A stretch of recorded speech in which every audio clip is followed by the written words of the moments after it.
Assalamualaikum warahmatullahi wabarakatuh.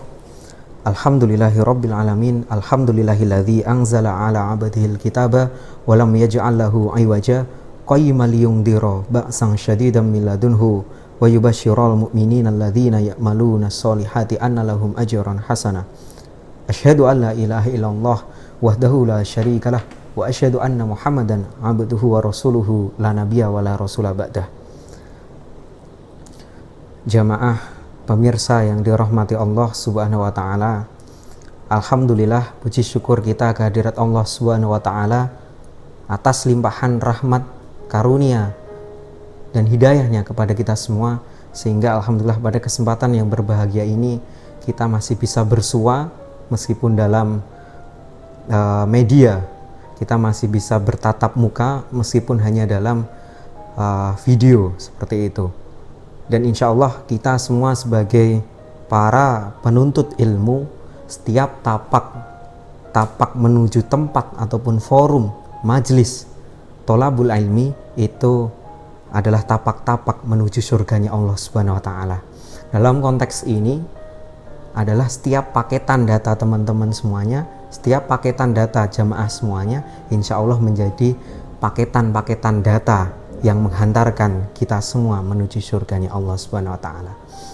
Kemudian salawat serta salam semoga tetap tercurah terlimpah kepada junjungan kita Nabi Muhammad sallallahu alaihi wasallam beserta keluarga beliau, sahabat beliau, dan insya Allah kita semua sebagai umat terbaiknya, kita semua yang senantiasa beritibak kepada sunnah-sunnahnya, kita semua yang senantiasa berikhtiar sepenuh hati sekuat jiwa bahwa kita adalah kuntum khairu ummat ukhrijat linnas ta'muruna bil ma'ruf wa tanhauna 'anil munkar.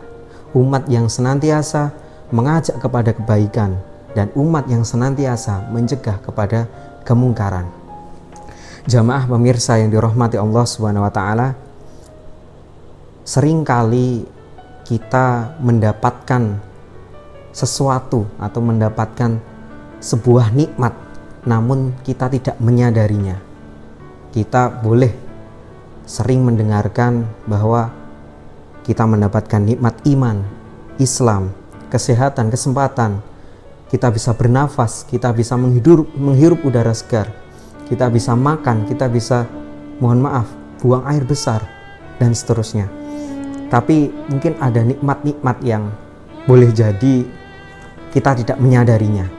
Contoh, dalam era saat ini, ya mungkin banyak teman-teman menyampaikan bahwa saat ini adalah era di mana revolusi industri 4.0, era di mana kita tidak bisa lepas ataupun setiap sisi kehidupan kita ini selalu berkaitan dengan yang namanya teknologi informasi.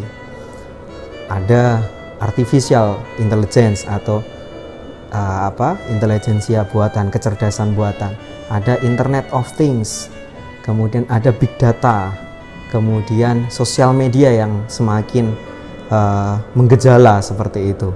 Nah, sebenarnya kalau kita tarik pada sebuah kesimpulan bahwa teknologi-teknologi tadi adalah muaranya adalah apa? Muaranya adalah salah satu nikmat yang Allah hadirkan kepada kita semua. Dalam konteks ini sebagai sebagai umat yang saat ini kita masuk dalam generasi digital, kita bisa mendapatkan internet, kita bisa mengakses internet, kita bisa menggunakan smartphone, kita bisa menggunakan berbagai teknologi tadi. Itu merupakan lingkup dari nikmat yang Allah berikan kepada kita semua. Teknologi itu adalah sebuah produk ikhtiar manusia untuk memudahkan kehidupan kita. Nah, sebuah produk ataupun hasil dari ilmu pengetahuan yang itu kalau kita tarik lagi ke hulunya adalah bermula dari akal pikiran manusia yang itu diberikan oleh Allah Subhanahu wa taala kepada kita semua. Jadi kalau kita melihat teknologi itu sebagai sebuah nikmat, tentunya ini menjadi sebuah amanah yang harus kita pegang. Amanah seperti apa? Dalam Quran surat Ibrahim ayat 7 disampaikan, a'udzubillahi minasyaitonirrajim, Bismillahirrahmanirrahim. La in syakartum la azidannakum wa la in kafartum inna adabi lasyadid. Sungguhnya Allah telah memberikan nikmat kepada kita dan kita selayaknya harus bersyukur. Karena dengan bersyukur itu maka Allah akan menambah nikmat yang lain. Tapi jika memang kita tergolong umatnya ataupun hambanya yang tidak pandai bersyukur atau kufur atau ingkar, maka ketahuilah bahwa azab Allah itu sangatlah pedih. Dari Quran surat Ibrahim ayat 7 tadi kita bisa mengambil sebuah hikmah bahwasanya nikmat itu adalah sebuah amanah. Nikmat adalah amanah yang memang harus kita manfaatkan sebaik mungkin. Ada dua sisi. Nikmat bisa menjadi sebuah manfaat, tapi juga nikmat bisa mengarahkan kita ke arah maksiat. Dalam konteks ini, kalau kita melihat teknologi itu sebagai nikmat, tentunya kita harus memanfaatkan teknologi tersebut dan menyadari bahwa teknologi tersebut adalah dari Allah Subhanahu wa taala. Konsekuensinya apa? Konsekuensinya kita hadirkan dalam kesyukuran kita. Dan kita gunakan teknologi-teknologi tersebut untuk memudahkan kita dalam kehidupan di dunia ini, dan tentunya apa? Untuk mendekatkan kita ke hadirat Allah Subhanahu wa taala. Jangan sampai malah teknologi itu hadir, teknologi itu digunakan justru untuk menjauhkan kita kepada Allah Subhanahu wa taala. Na'udzubillahi min dzalik. Justru teknologi untuk bermaksiat. Jadi jangan sampai seperti itu, karena dewasa ini akses internet semakin mudah.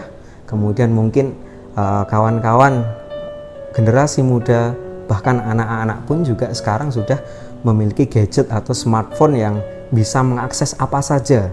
Kalau kita tidak membekali dengan baik, kalau kita tidak menggunakan iman, menggunakan agama untuk memanfaatkan teknologi tersebut, maka justru teknologi itu akan menghadirkan kita ke arah yang menjauh dari Allah Subhanahu wa taala dengan bermaksiat menggunakan teknologi-teknologi tersebut. Menggunakan smartphone untuk membuka video yang memang tidak pantas untuk kita lihat, menggunakan smartphone untuk menyebarkan hoaks, menggunakan smartphone untuk hal-hal yang tidak baik, menggunjing dan seterusnya. Tapi yang selayaknya kita lakukan adalah kita menggunakan teknologi tersebut, kita menggunakan produk-produk dari ilmu pengetahuan tersebut, smartphone, internet dan seterusnya, itu ke arah kebaikan, ke arah kemaslahatan, yakni apa? Memudahkan kita dalam kehidupan di dunia, dan tentunya adalah memudahkan kita dan mendekatkan kita kepada Allah Subhanahu wa taala. Caranya dengan apa? Boleh kita menggunakan teknologi, menggunakan smartphone kita untuk, boleh jadi seperti untuk membaca tilawah, kemudian untuk mengkaji ilmu-ilmu agama. Bahkan melalui smartphone kita akan lebih mudah mencari sebuah tema. Misalnya kita mau mencari hadis ataupun ayat tentang sebuah tema, tentang misalnya zakat, kita tinggal browsing atau search di sana, kita akan mendapatkan secara cepat. Kemudian kita bisa menggunakan teknologi smartphone kita sebagai sarana untuk mengingatkan, reminder untuk sholat fardu kita atau untuk membaca Al-Quran, sehingga tidak ada alasan lagi kita lupa sholat, kita meninggalkan sholat dan tidak tepat waktu, karena kita sudah punya iPhone yang dekat dengan kita ataupun smartphone yang dekat dengan kita yang selalu mengingatkan kita kepada kebaikan tersebut. Kemudian satu hal lagi, teknologi bisa kita gunakan sebagai alat ataupun sarana untuk berdakwah. Dakwah tidak harus kita berdiri di mimbar, dakwah tidak harus kita menyampaikan kultum di depan jamaah, tapi dakwah yang dalam arti sempit adalah bagaimana kita bisa menyampaikan kebaikan-kebaikan itu dan orang lain bisa menerima dengan baik, menerima dengan sepenuh hati dan bisa melakukan perubahan. Nah, dewasa ini banyak juga generasi ataupun kawan-kawan kita yang mungkin belum bisa ataupun jarang ke masjid kemudian mungkin sibuk dengan gadgetnya, sibuk dengan sosial medianya, belum tersentuh dakwah teman-teman di mungkin di AMM, Angkatan Muda Muhammadiyah, atau misalnya di DKM dan seterusnya. Tapi ternyata kita bisa menghadirkan dakwah itu sendiri melalui kita memberikan konten-konten dakwah di sosial media itu tersebut. Justru melalui sosial media, teman-teman yang awalnya belum tersentuh dengan dakwah akan merasa dan akan ikut tersentuh dengan kehadiran dakwah melalui media sosial, yang mana media sosial ini menjadi istilahnya kawan ataupun teman ataupun hobi mereka. Dan disitulah teknologi itu akan menjadikan sarana untuk dakwah dan untuk kemaslahatan umat. Demikian yang bisa saya sampaikan. Semoga kita semua termasuk orang-orang yang bisa melihat teknologi sebagai nikmat dan menyadari bahwa teknologi adalah amanah dari Allah Subhanahu wa taala yang harus kita manfaatkan untuk kebaikan. Kita manfaatkan untuk mendekatkan diri kita kepada Allah Subhanahu wa taala dan sebagai jalan kita menuju surganya. Nasrun minallah wa fathun qarib. Assalamualaikum warahmatullahi wabarakatuh.